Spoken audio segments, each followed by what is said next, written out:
हमारे देश में भाषा, लैंग्वेज हमेशा से एक संवेदनशील विषय रहा है। इसी एक बड़ी वजह है कि हमारे यहां स्थानीय भाषाओं को अपने हाल पर ही छोड़ दिया गया। उसे पनपने और आगे बढ़ने का मौका बहुत कम मिला। अब एजुकेशन पॉलिसी में जो बदलाव लाए गए हैं, उससे भारत की भाषाएं आगे बढ़ेगी, उनका और विकास होगा। ये भारत के ज्ञान को तो बढ़ाएगी ही, भारत की एकता को भी बढ़ाएगी। हमारी भारतीय भाषाओं में कितनी ही समृद्ध रचनाएं हैं, सदियों का ज्ञान है, अनुभव है।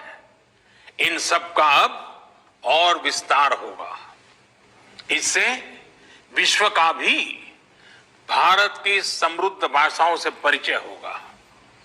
और एक बहुत बड़ा लाभ यह होगा कि विद्यार्थियों को अपनी शुरुआती वर्षों में अपनी ही भाषा में सीखने का अवसर मिलेगा। इससे उनका टैलेंट और पुष्पित पल्लवित होने के लिए मैं समझता हूं बहुत अवसर होगा। वो सहज होकर बिना दबाव के नई नई चीजें सीखने के लिए प्रेरित होगा। वो शिक्षा से जुड़ पाएगा।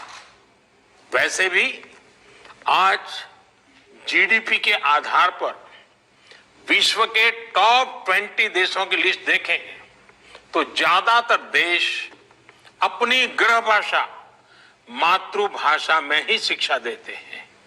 ये देश अपने देश में युवाओं की सोच और समझ को अपनी भाषा में विकसित करते हैं और दुनिया के साथ संवाद के लिए दूसरी भाषाओं पर भी उतना ही बल देते हैं।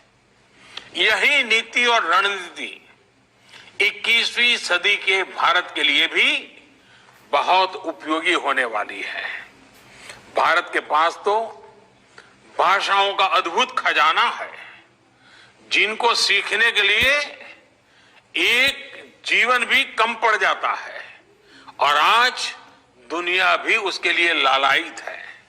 साथियों, नई शिक्षा नीति की एक और खास बात है, इसमें लोकल पर जितना फोकस है उतना ही उसको ग्लोबल के साथ इंटीग्रेट करने पर भी बल दिया गया है।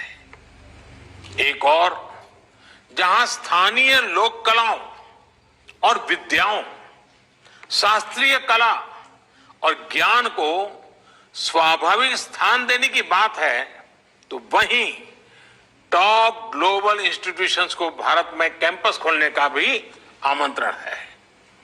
इससे हमारे युवाओं का भारत में ही वर्ल्ड क्लास एक्सपोजर और अपॉर्चुनिटी भी मिलेगी और ग्लोबल कंपटीशन के लिए ज्यादा तैयारी भी हो सकेगी। इससे भारत में विश्व स्तरीय संस्थान के निर्माण में, भारत को ग्लोबल एजुकेशन का हब बनाने में भी बहुत सहायता मिलेगी।